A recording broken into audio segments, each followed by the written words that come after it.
की जो क्लास है उसमें एक बहुत इंपॉर्टेंट डेरिवेशन को करने जा रहे हैं जिसका नाम है electric potential due to a point charge.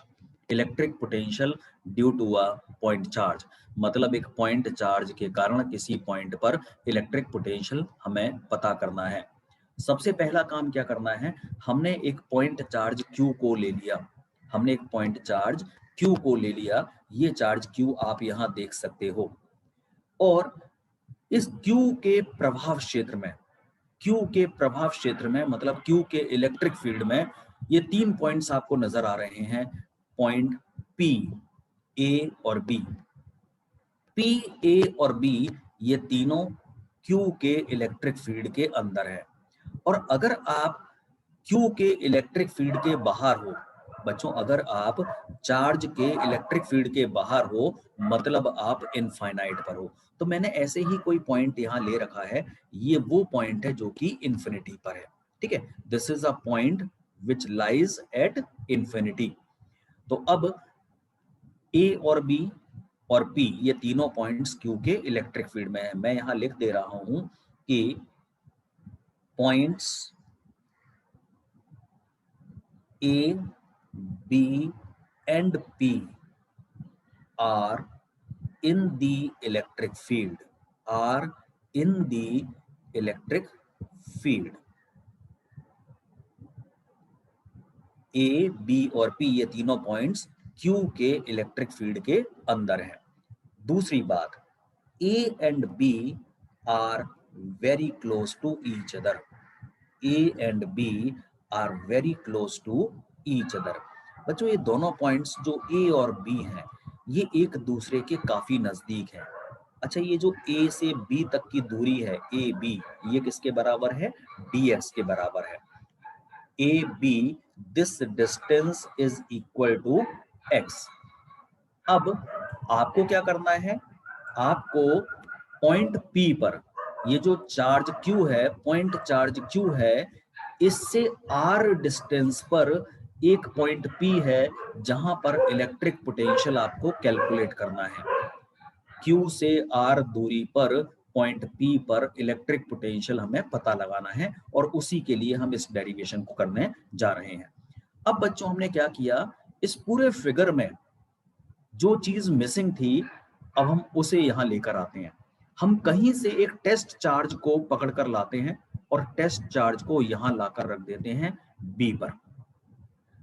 एक टेस्ट चार्ज Q0 को हम कहीं से लेकर आए और टेस्ट चार्ज को हमने किस पॉइंट पर लाकर रख दिया, पॉइंट B पर। तो यहां क्या लिखेंगे कि a test charge Q0 is supposed to be placed at B, is supposed to be placed at B। मान लिया कि एक टेस्ट चार्ज Q0 है जो कि पॉइंट B पर रख दिया गया है, पॉइंट B पर रखा है। अब बच्चों जैसे ही आप इस टेस्ट चार्ज को, बहुत अच्छी तरह से समझना है बच्चों इस डेरिवेशन को, जैसे ही आप टेस्ट चार्ज Q0 को पॉइंट B पर लाकर रखोगे, ठीक उसी समय ये जो बड़ा वाला चार्ज है Q, ये क्या करेगा, क्योंकि पॉइंट B आपने पहले ही ये बता दिया है कि पॉइंट B इस Q के प्रभाव क्षेत्र में है, पॉइंट B इस Q के इलेक्ट्रिक फील्ड में मौजूद है। इसका मतलब अगर पॉइंट B पर आप टेस्ट चार्ज Q0 को रखोगे तो Q0 भी Q के इलेक्ट्रिक फील्ड में आ गया। अब तो Q क्या करेगा, Q0 पर फोर्स लगाएगा और Q के कारण Q0 पर जो फोर्स काम करेगी वो रिपल्सिव फोर्स होगी, क्योंकि टेस्ट चार्ज तो हमेशा पॉजिटिव होता ही है, Q is also positive here. तो Q0 पर एक फोर्स लगाएगा जो कि इलेक्ट्रोस्टैटिक रिपल्सिव फोर्स होगी। ठीक है, तो अब हम ये पता करते हैं कि Q ने Q0 पर कितनी फोर्स लगाई। तो बच्चों यहाँ आप देखो, आपके पास देखो एक चार्ज है Q, दूसरा वाला चार्ज है Q0 और दोनों चार्जेस के बीच में डिस्टेंस जो है वो भी आपको पता है, दैट इज x। तो अगर आपको दो चार्जेस मालूम हो और दोनों चार्जेस के बीच की डिस्टेंस भी पता हो तो आप कूलम्स लॉ बड़ी आसानी से लगा सकते हैं। तो देखिए फ्रॉम कूलम्स लॉ, अब हम क्या करेंगे, हमने क्या लिखा था यहाँ, a test charge q naught is suppose to be placed at B. अब we are going to write from Coulomb's law, from Coulomb's law,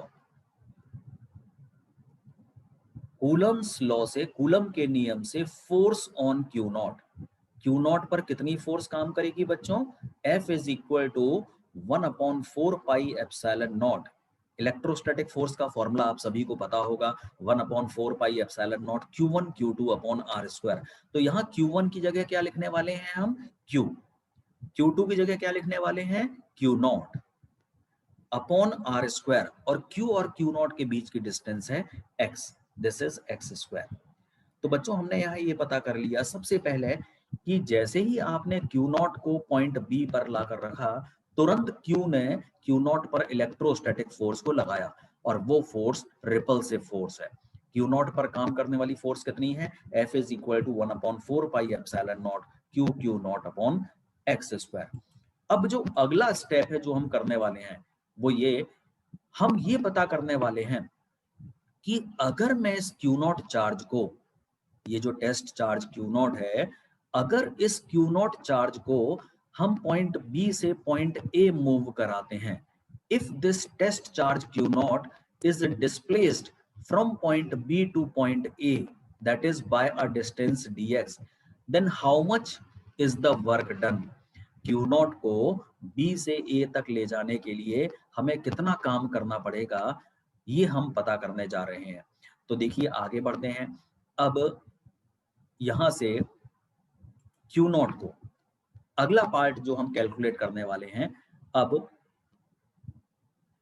work done to move Q naught from B to A।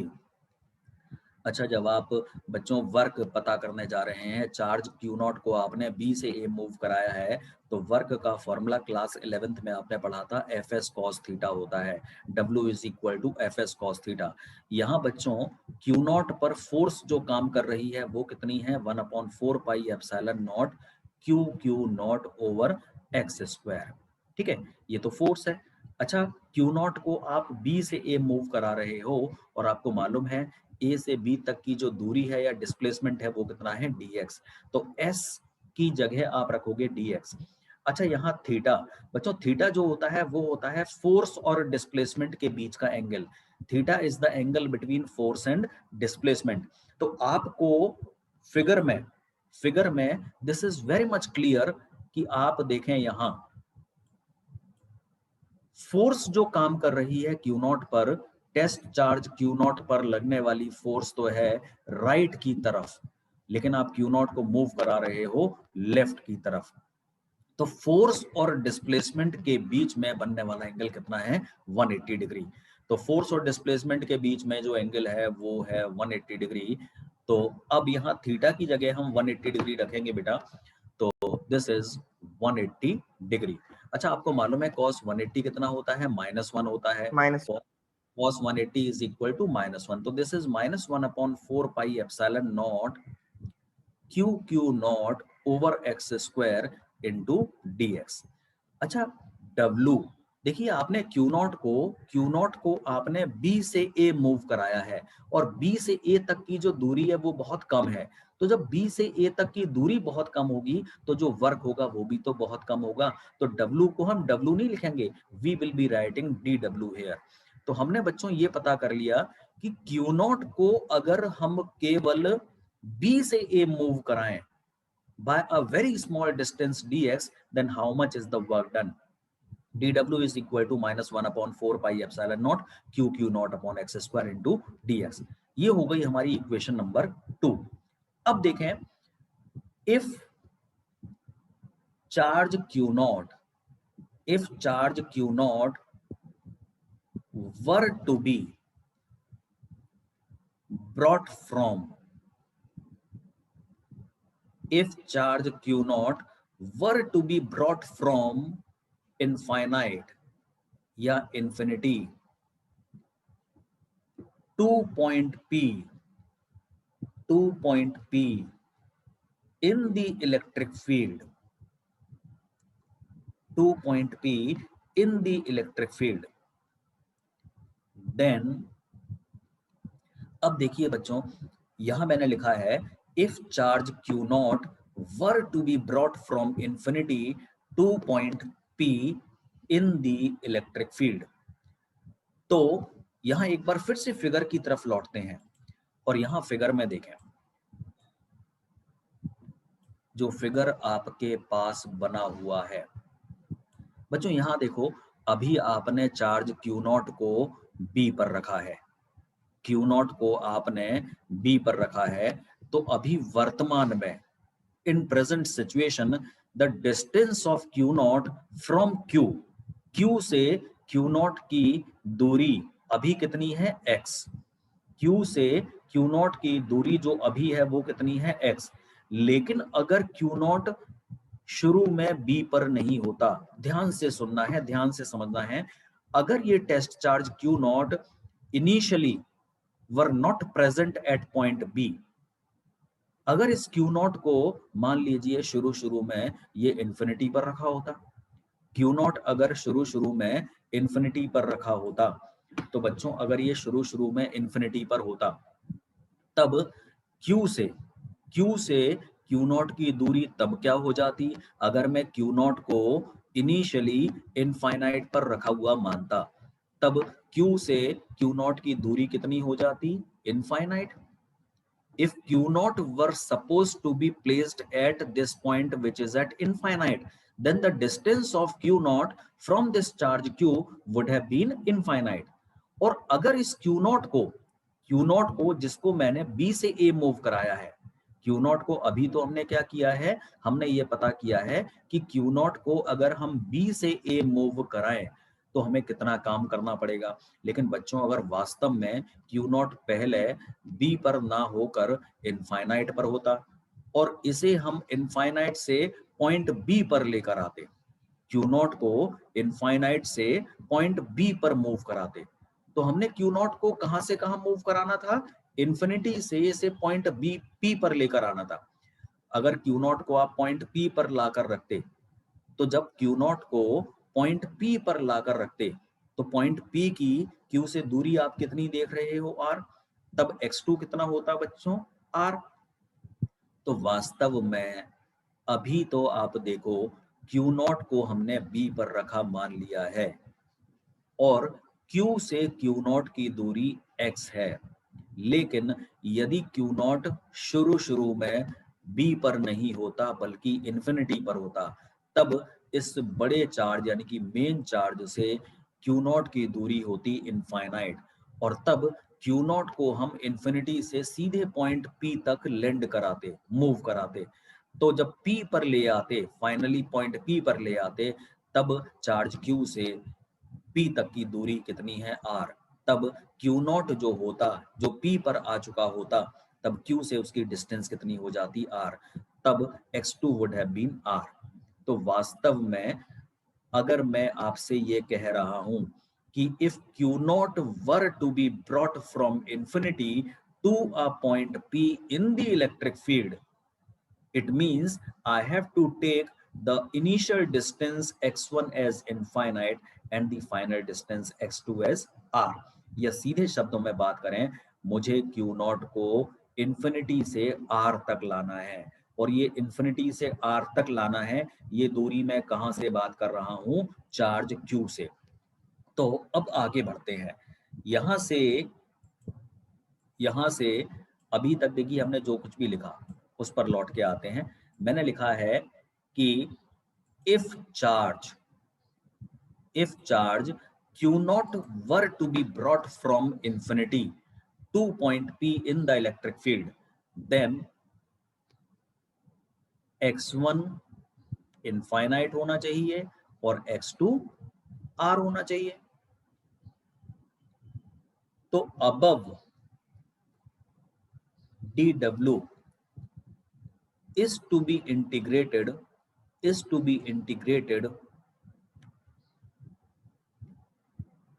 within limits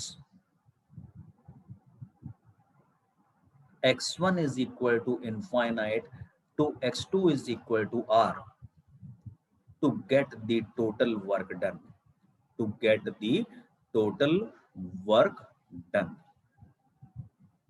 तो बच्चों अगर मुझे total work पता करना है, अगर मुझे ये पता करना है कि चार्ज Q नॉट को अनंत से पॉइंट P तक लाने में मुझे टोटल काम कितना करना पड़ा, तो उसके लिए मुझे क्या करना होगा, ये जो dW मैंने पता किया है ना, ये जो dW आप देख रहे हो, मुझे इस dW को इंटीग्रेट करना होगा और dW को इंटीग्रेट करना होगा इन दो लिमिट्स के अंदर। पहली लिमिट x1 बराबर इनफाइनाइट और दूसरी लिमिट x2 बराबर r। तो देखिए dW कितना है, माइनस का 1/4 pi epsilon naught q naught upon x square into dx। तो यहां से बच्चों अगर इंटीग्रेशन करें तो देखिए क्या हो जाएगा, dW को क्या लिखेंगे, integration of dW is equal to, मैं -1/4 पाई एप्सिलॉन नॉट को बच्चों बाहर लिख ले रहा हूँ, -1/4 पाई एप्सिलॉन नॉट को मैंने बाहर लिख लिया, या ऐसा करते हैं अंदर ही रहने देते हैं, ठीक है, इसे अंदर ही रहने देते हैं और अभी -1/4 pi epsilon not q not upon x square into dx। देखिए पूरा एक्सप्रेशन जो राइट साइड में लिखा हुआ है उसे मैंने इंटीग्रेशन के अंदर लिख लिया। अच्छा पहली लिमिट क्या है बच्चों, x1 is equal to infinity और दूसरी लिमिट जो है final limit that is x2 is equal to r। तो ये हमने इंटीग्रेशन कर दिया। अब आगे बढ़ते हैं। अब हमारी जो मशक्कत है वो है to find total work done. शुरू में जब चार्ज Q नॉट को हमने अनंत पर रख दिया था, जब चार्ज Q नॉट इनफाइनाइट पर रखा था, उस समय हमने कितना काम किया था, 0। लेकिन जब चार्ज Q नॉट को अनंत से इलेक्ट्रिक फील्ड के अंदर पॉइंट P पर लेकर आए तो हमें कुल काम कितना करना पड़ा, W। तो बच्चों इंटीग्रेशन ऑफ dW कितना हो जाएगा, W is equal to -1/4 pi epsilon naught और साथ में ये जो QQ नॉट है इसे आप बाहर ले लो। लिमिट्स क्या है, इन्फिनिटी से r, 1/x square into dx। अच्छा ये जो 1/x स्क्वायर है बच्चों, ये जो 1/x स्क्वायर है, हम लोग इसे x टू द पावर -2 लिख सकते हैं। 1/x square can be written as x to the power -2, x की पावर -2 लिखा जा सकता है। अब यहां से कितना हो जाएगा, माइनस का 1/4 pi epsilon naught into QQ not. अच्छा x की पावर -2 इंटीग्रेशन होता है बच्चों x की पावर -2 + 1 ओवर -2 + 1। लिमिट्स बाहर आ जाएंगी। आप लोगों ने इंटीग्रेशन ऑफ xn का फॉर्मूला पढ़ा होगा, इंटीग्रेशन ऑफ xn होता है x की पावर n+1 अपॉन n+1। किसी दिन एक लेक्चर बना देंगे बच्चों इंटीग्रेशन और डिफरेंशिएशन के बेसिक कॉन्सेप्ट्स पर, तो वो आप देख लीजिएगा। तो यहाँ x to the power n, x to the power n, x की पावर n+1 अपॉन n+1, तो ये हो गया x की पावर -2 + 1 अपॉन -2 + 1। और जैसे ही इंटीग्रेशन में फॉर्मूला आप यूज करते हो तुरंत लिमिट्स जो लिखी होती हैं वो बाहर आ जाती हैं। तो लिमिट्स इन्फिनिटी से r बाहर आ गई। अब बच्चों ये कितना हो जाएगा, -1/4 pi epsilon naught into QQ naught, x to the power -2 + 1, ये हो गया x की पावर -1 अपॉन -1 इन्फिनिटी से r। अब देखो नीचे जो -1 लिखा हुआ है, नीचे जो डिनोमिनेटर में -1 आप देख रहे हो, इस -1 को मैं आगे ले आऊं तो माइनस माइनस हो जाता है plus, this will become plus, minus तो यहां से हट गया अब, और x to the power -1 infinity से r। बच्चों मैं एक एक सिंगल स्टेप कर रहा हूं, मैं चाहता तो इसमें कुछ स्टेप्स रिड्यूस भी कर सकता था, लेकिन मेरा मोटिव है आपको अच्छी तरह से ये डेरिवेशन समझ में आ जाए। तो यहाँ से अब हम आगे बढ़े हैं तो कितना हो जाएगा बच्चों, 1/4 pi epsilon naught QQ naught, x to the power -1 को हम क्या लिख सकते हैं, 1/x, ये लिमिट्स बाहर है। यहाँ से अब आपको जो काम करना है वो है लिमिट्स को प्लेस करने का। देखो बच्चों x को हटाना है, x को हटाना है और सबसे पहले लिखनी है अपर लिमिट। 1/x के स्थान पर आ जाएगा r, बीच में साइन माइनस का लगता है। अब 1/x को हटाकर आपको क्या लिखना है, इन्फिनिटी। ये कितना हो गया बच्चों, 1/4 pi epsilon naught into Q not 1/r minus 0। 1/इनफाइनाइट कितना होता है, 0, ये आप सभी को पता है। तो अब यहां से ये हो जाएगा 1/4 pi epsilon naught into Q not upon r। This is W। ये आ गया बच्चों W के बराबर, मतलब चार्ज Q नॉट को इन्फिनिटी से इलेक्ट्रिक फील्ड के अंदर किसी पॉइंट तक लाने में हमें कितना काम करना पड़ा अगेंस्ट द इलेक्ट्रोस्टैटिक फोर्स, वो हमने पता कर लिया।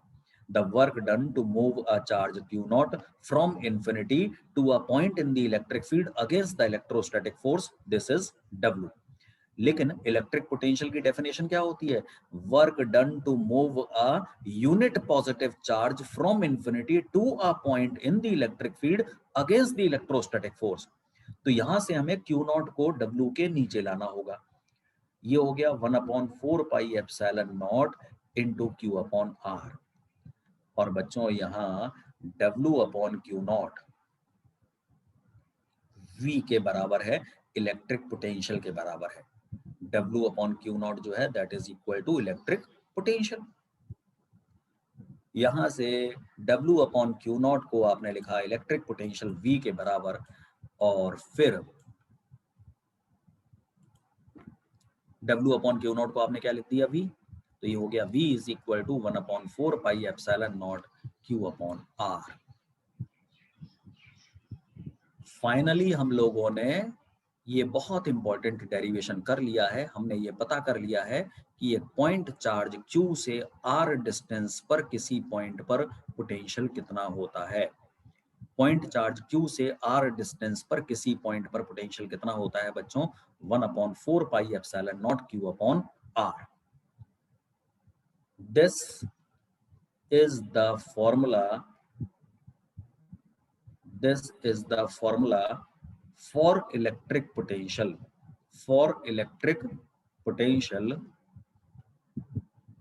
due to a point charge.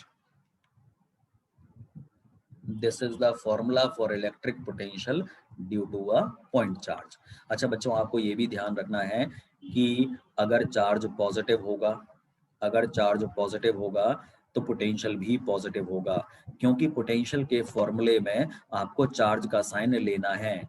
The sign of charge is to be taken into consideration in the formula for electric potential.